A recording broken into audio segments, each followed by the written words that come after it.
மலேசியர்களுக்கு ஒருமைப்பாட்டு வணக்கம். ஆர்டிஎம் தமிழ் செய்திகள் உங்களுக்காக உங்களுடன் நான் கண்மணி பத்துமலை. அனைவருக்கும் இனிய கிறிஸ்துமஸ் வாழ்த்துகள். இன்றைய தலைப்புச் செய்திகள்.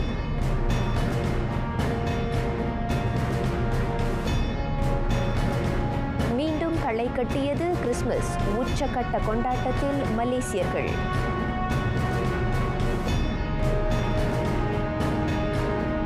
பத்தாங்காளி மண் சரிவு அதிகாரப்பூர்வமாக முற்று பெற்றது. தேடி மீட்கும் பணி. அயராது பாடுபட்ட மீட்பு படையினருக்கு பாராட்டு. மண் சரிவில் உயிர் இழந்தோர் குடும்பங்களுக்கு தலா 10,000 ரிங்கிட் ரொக்க உதவி.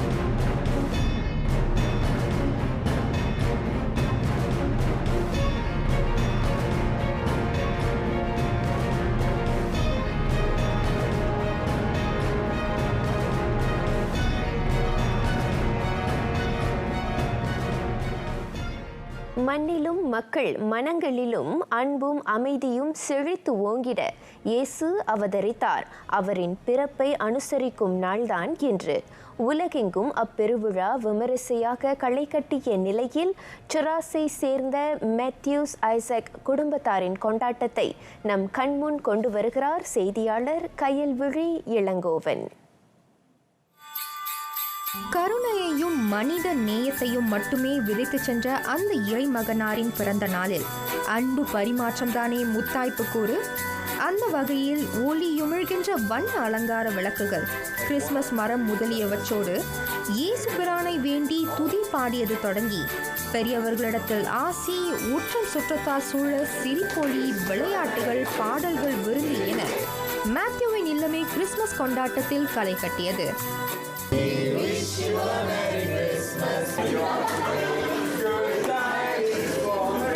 மேத்யூ மலேசியாவை நிகழ்த்து உலக கிண்ண கால்பந்து தொடரில் தொகுப்பாற்றிய ஒரு மலேசிய இந்தியர் எனும் பெருமைக்குரிய இவர் இம்முறை கத்தார் உலக கிண்ண போட்டியையும் கண்டுகளித்த மகிழ்ச்சியை பகிர்ந்து கொண்டார். இந்த வருஷத்தோட கிறிஸ்மஸ் விஷ் என்னன்னா ஆக்சுவலி மோஸ்ட்லி எல்லாமே நிறைவேறிடுச்சு. அதாவது ஒரு சின்ன பையனில் இருக்கும்போது காமெண்ட்ரி நான் செய்கிறதுலேருந்து எனக்கு ரொம்ப ஒரு ஆசை யூரோப்பில் போய் காமெண்ட்ரேட் பண்ணணுன்ட்டு. அண்ட் சர்ப்ரைசிங்லி இந்த வருஷம் டிசம்பரில் எனக்கு ஒரு வாய்ப்பு கிடைச்சிது யூரோப் கத்தாருக்கு போகிறதுக்கு. ஸோ அங்கே போய் காமெண்ட்ரேட் பண்ணும்போது எனக்கு மனசு ரொம்ப I feel fulfilled actually. Christmas கிறிஸ்தவ மதத்தினரால் கொண்டாடப்படும் பண்டிகை எனினும் வெளிநாடுகள் மட்டுமல்லாது மலேசியாவிலும் இன மத வேதங்களை கடந்து அனைத்து மக்களும் கொண்டாடும் பெருவிழாவாகவே கருதப்படுகிறது. மேத்யூ வெள்ள கொண்டாட்டமும் அதற்கு விதிவிலக்கல்ல. இன்றைய நாளை களிப்போடும் பேரானந்தத்தோடும் கொண்டாடுவதற்கான திட்டங்களை பகிர்ந்து கொண்ட விருந்தினர்கள் வரும் ஆண்டை நம்பிக்கையோடு எதிர்கொள்ள காத்திருப்பதாகவும் கூறினர். இந்த முறை கிறிஸ்மஸ் நம்ம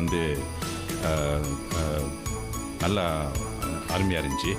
என்ன சர்ச்சில் ஸ்டில் அந்த ரெஸ்ட்ரிக்ஷன் இன்னும் இருக்குது. அப்புறம் எல்லாம் ஃபேமிலியோடு எல்லாம் உட்காந்து கலகலவாக எல்லாம் பேசிட்டு சந்தோஷமாக இருக்கும்.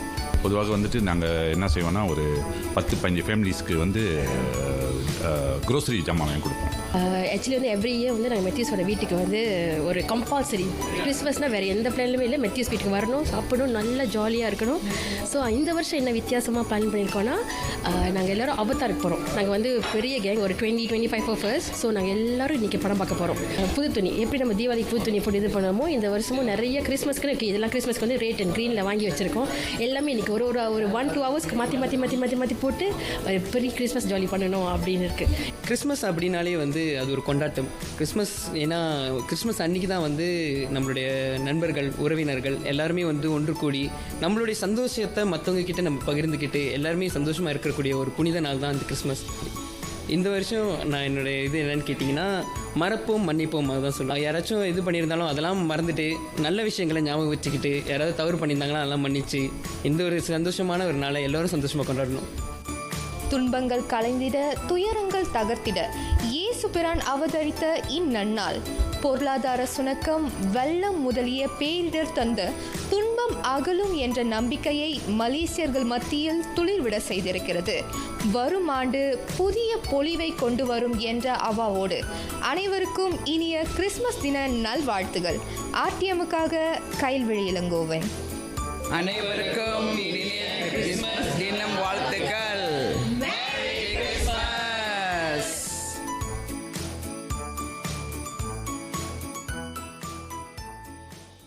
கிறிஸ்துமஸ் பண்டிகையை கொண்டாடும் அனைத்து மலேசிய கிறிஸ்துவர்களுக்கும் பேரரசர் அல் சுல்தான் அப்துல்லா ரியாத்துடின் அல் முஸ்தபா பில்லா ஷாவும் பேரரசியார் துங்கு அசீசா அமினா மைமுனா இஸ்கண்டாரியாவும் வாழ்த்துக்களை தெரிவித்துக் கொண்டனர். வளப்பத்தை அள்ளித்தரும் பண்டிகையாக இந்த கிறிஸ்துமஸ் அமையட்டும் என அவர்கள் வாழ்த்தினர். இம்முறை மலர்ந்திருக்கும் கிறிஸ்துமஸ் திருநாளானது அனைவருக்கும், குறிப்பாக பண்டிகையை கொண்டாடுவோருக்கு அமைதி, வளப்பம், மகிழ்ச்சி ஆகியவற்றை கொண்டு வரட்டும் என மாமன்னர் தம்பதியர் விருப்பம் தெரிவித்தனர். பேரரசர் தம்பதியரின் அந்த வாழ்த்துச் செய்தி இஸ்தானா நகாரா ஃபேஸ்புக் பக்கத்தில் பகிரப்பட்டது. ஒருமைப்பாட்டை விதைக்கும் முனைப்பு ஆட்சியாளர்கள் கைகளில் மட்டுமல்ல, அது மக்களின் கைகளிலும் உள்ளது. கிறிஸ்துமஸ் வாழ்த்துச் செய்தியில் அந்த அறிவுறுத்தலை முன்வைத்துள்ளார் பிரதமர் டத்துஸ்ரீ அன்வார் இப்ராஹிம். அமைதி, வளப்பம், ஒற்றுமை ஆகியவற்றை பேண மக்கள் தொடர் ஆக்ககர முனைப்பை மேற்கொள்ள வேண்டும். பிளவு பாட்டை ஏற்படுத்தும் வெறுப்பை தூண்டும் தகவல்கள் அன்பு மற்றும் பெருந்தன்மை ஆகியவற்றை கொண்டு முறியடிக்கப்பட வேண்டும் என அவர் நினைவுறுத்தினார். பல்வகை பண்பாடுகள் கடைபிடிக்கப்படும் நாட்டில் இனிமையான சொற்களை உதிர்த்து ஒருமைப்பாட்டை மேலோங்கச் செய்ய வேண்டும் என பிரதமர் அறிவுரைத்தார். பண்டிகை காலத்தை முன்னிட்டு சொந்த ஊருக்கு திரும்பும் மக்கள் சாலையில் கவனமாக பயணிக்குமாறும் டத்துஸ்ரீ அன்வார் கேட்டுக்கொண்டார். இவ்வேளையில் நாடு முழுவதும் உள்ள கிறிஸ்துவர்களுக்கு தொடர்பு இலக்கவியல் அமைச்சர் ஃபாமி ஃபட்சேல் கிறிஸ்துமஸ் வாழ்த்தை பகிர்ந்து கொண்டார். அதேவேளை நாட்டு மக்கள் அனைவருக்கும் லம்பாபந்தாய் நாடாளுமன்ற உறுப்பினருமான அவர் புத்தாண்டு வாழ்த்தையும் ஒரு சேர தெரிவித்துக் கொண்டார். தமது ஃபேஸ்புக் பக்கத்தில் அமைச்சர் அந்த வாழ்த்துக்களை உரித்தாக்கினார். ஸ்லாங்கூர் பத்தாங்கலி ஃபாதர்ஸ் ஆர்கானிக் ஃபார்ம் நிலச்சரிவு. மழை வெயில் பாராமல் அயராது உழைத்த தேடி மீட்கும் குழுவினருக்கு பிரதமர் துறையின் சபா சரவாக் சிறப்பு பணிகளுக்கான அமைச்சர் டத்தோ அர்மிசான் முகமது ஹாலி பாராட்டுகளை தெரிவித்துக் கொண்டார். அவர்களின் உதவியின்றி மீட்பு பணிகளை செவ்வனே மேற்கொண்டிருக்க முடியாது என்பதை அவர் சுட்டிக்காட்டினார். களைப்பு, சோர்வு, கடினமான சூழல், சாதகமற்ற வானிலை என எதனையும் பொருட்படுத்தாது நிலச்சரிவில் சிக்கி புதையுண்டவர்களை தேடி மீட்பதில் மட்டுமே மீட்பு குழுவினர் கண்ணும் கருத்துமாய் இருந்தனர். நிலச்சரிவில் காணாமல் போன இறுதி நபரின் சடலத்தை மீட்ட பின்னர் கடந்த 9 நாட்களாக மேற்கொள்ளப்பட்டு வந்த தேடும் மீட்பு பணி நேற்று நிறைவடைந்தது. இனி பாதிக்கப்பட்டோருக்கும் அவர்களின் குடும்ப உறுப்பினர்களுக்கும் உதவிகளை நல்குவது உள்ளிட்ட பேரிடருக்கு பிந்தைய மேலாண்மை மீது கவனம் செலுத்தப்படும் என டத்தோ அர்மிசான் முகமது அலி தெரிவித்தார். இன்று நண்பகல் 12 மணியோடு அதிகாரப்பூர்வமாக முடிவுக்கு வந்தது பத்தாங்கலி மண் சரிவு தேடி மீட்கும் பணி. அதனை உறுதிப்படுத்தினார் தேசிய போலீஸ் படை தலைவர் தான் ஸ்ரீ அக்ரில் சனி அப்துல்லா சனி. ஸ்லாங்கூர் பத்தாங்கலி ஃபாதர்ஸ் ஆர்கானிக் ஃபார்ம் முகாமிடும் தளத்தில் நிகழ்ந்த மண் சரிவில் புதையுண்ட இறுதி நபரின் சடலம் நேற்று மாலை மீட்கப்பட்டது. அதனை அடுத்து அந்த துயர சம்பவத்தில் பாதிக்கப்பட்டோர் அல்லது காணாமல் போனோர் எவரும் இல்லை என்பதை போலீஸ் உறுதி செய்தது.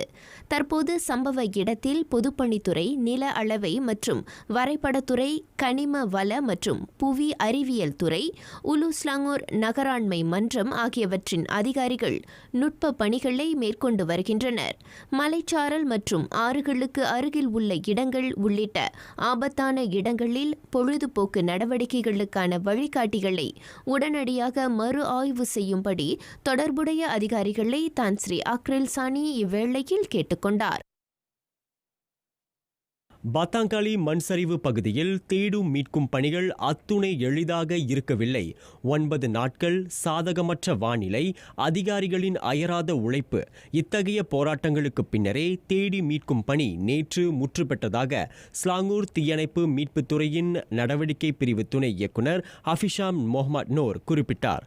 பல நாள் உழைப்பு ஒரு வழியாக முடிவுக்கு வந்திருப்பது குறித்து அவர் மனநிறைவு தெரிவித்தார். இதனிடையே மண்சரிவு ஏற்பட்ட பகுதியில் துப்புரவு பணிகள் முடுக்கிவிடப்படும். நட்மா தேசிய பேரிடர் நிர்வாக நிறுவனத்தின் முழு கவனமும் அந்த பணிகள் மீதே இருப்பதாக அதன் துணை தலைமை இயக்குனர் டத்தோ கைருல் ஷாரில் இட்ரிஸ் தெரிவித்தார். அத்துடன் மண் சரிவு ஏற்பட்டதற்கான காரணமும் தொடர்ந்து விசாரிக்கப்பட்டு வருகிறது. பத்தாங்காலி மண் சரிவில் உயிர் இழந்த 31ஆம் நபரின் சடலம் உடற்கூறு ஆய்வுக்கு பின்னர் இன்று குடும்ப உறுப்பினர்களிடம் ஒப்படைக்கப்பட்டது. அந்த 11 வயது சிறுவனின் இறுதிச் சடங்கு நாளை காலை நடத்தப்படும். முன்னதாக சுங்கைபுலோ மருத்துவமனை தடயவியல் துறையில் அந்த சிறுவனின் உடல் சவ பரிசோதனைக்கு உட்படுத்தப்பட்டது. நேற்று மாலை 6:15 வாக்கில் அந்த சிறுவனின் சடலம் போலீஸ் வாகனத்தில் கொண்டு செல்லப்பட்டது. மாலை 6:42 வாக்கில் சடலத்தை அடையாளம் காண அவனின் குடும்ப உறுப்பினர்கள் சுங்கைபுலோ மருத்துவமனை தடயவியல் துறைக்கு வந்தனர்.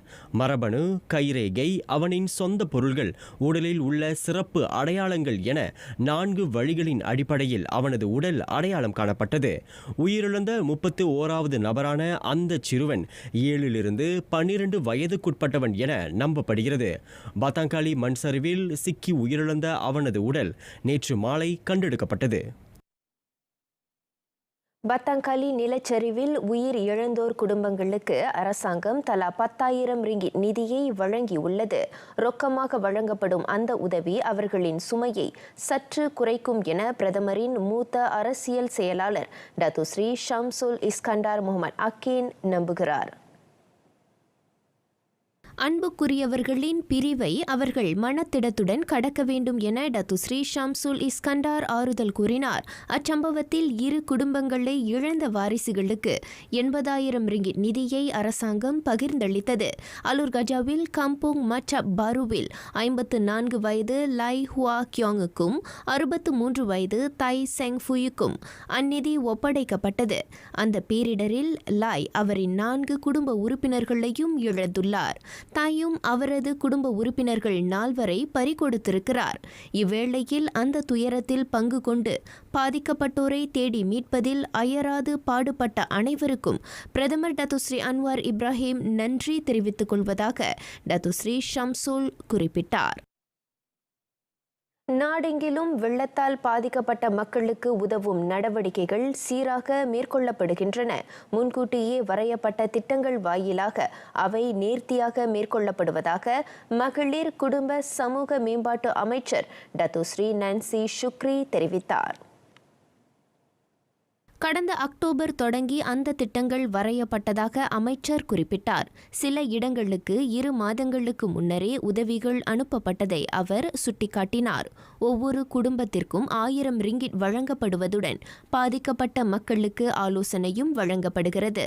சரவா சமரஹான், D1 ஸ்வரா சமரஹான் மற்றும் கம்போங் பாரு தற்காலிக மையங்களில் மக்களை சந்தித்த அவர் பின்னர் செய்தியாளர்களிடம் பேசினார்.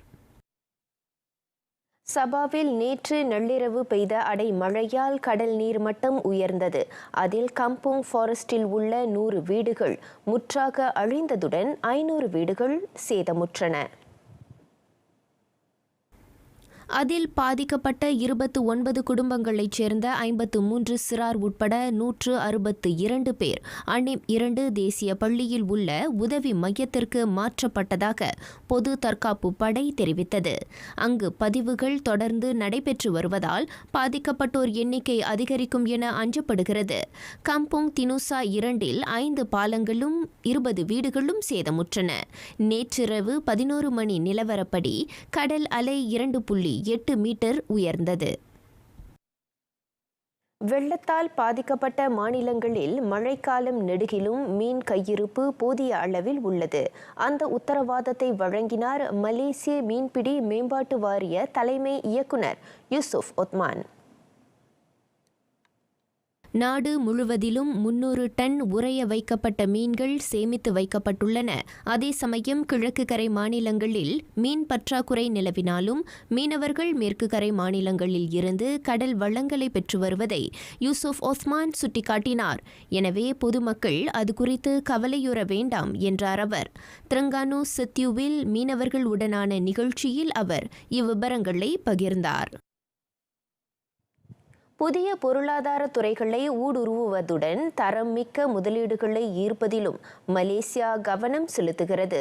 வேலை வாய்ப்புகளையும் வருமானத்தையும் இதன் வழி அதிகரிக்க முடியும் என அனைத்துலக வாணிக தொழில் அமைச்சர் Tengku Datuk Seri Zafrul Tengku Abdul Aziz கோடி காட்டினார்.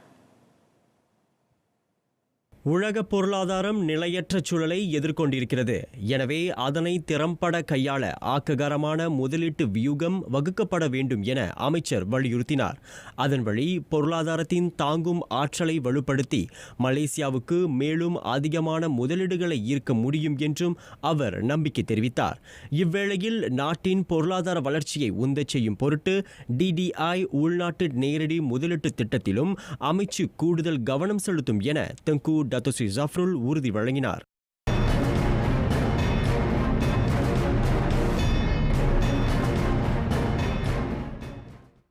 AFF ஆசியான் சம்மேளன கிண்ண காற்பந்து போட்டியில் 2வது வெற்றியை பதிவு செய்துள்ளது மலேசியா. குழு நிலையிலான 2வது ஆட்டத்தில் மலையக வேங்கை 5-0 என லாவோஸை புரட்டி போட்டது. அடுத்து குழு நிலையிலான 3வது ஆட்டத்தில் மலேசியா வியட்நாமுடன் மோதுகிறது. வியட்நாமை அதன் சொந்த அரங்கில் சந்திக்கவிருக்கும் மலையக வேங்கையினர் வெற்றியை எதிர்பார்க்கின்றனர். அவ்வாட்டம் நாளை மறுநாள் நடைபெறுகிறது. ஆசியான் சம்மேளன கிண்ணத்தை இருமுறை வென்றிருக்கும் வியட்நாமியர்களை சந்திப்பதற்கு தேசிய வீரர்கள் முழு ஆயத்த நிலையில் இருக்கின்றனர். அவ்வாட்டத்தில் வெற்றி பெற்றால் மலேசியா அரையிறுதிச் சுற்றுக்கு முன்னேறும் வாய்ப்பு பிரகாசமாகிவிடும். அந்த இலக்கை நோக்கி தேசிய வீரர்கள் பயணிப்பதாக நாட்டின் மத்திய திடல் வீரர் ஷாருல் நாசிம் ஜுல்பக்கார் தெரிவித்தார். குரலும் விளக்கமும். குறள் 1168. மண்ணுயிர் எல்லாம் துயிற்றி அளித்திரா என்னல்லது இல்லை துணை. இரவே உலகில் உள்ள எல்லா உயிர்களையும் நீ உறங்கச் செய்து விட்டாய். பாவம் இப்போது என்னை தவிர வேறு துணையில்லாமல் நீ இருக்கிறாய் என விளக்குகிறது அந்த குறள். அன்பை பகிரும் பண்டிகை கிறிஸ்துமஸ். பொருள் பொதிந்த இந்நன்னாளை அன்புக்குரியவர்களுடன் கொண்டாடி மகிழ்வோம். அனைவருக்கும் மீண்டும் கிறிஸ்துமஸ் நல்வாழ்த்துகள். குதூகலமான கிறிஸ்துமஸ் காட்சிகளுடன் நிறைவடைகின்றன RTM தமிழ் செய்திகள். எங்களோடு இணைந்ததற்கு நன்றி.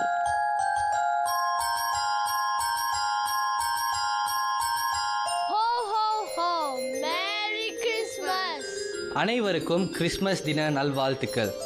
We wish you all a Merry Christmas.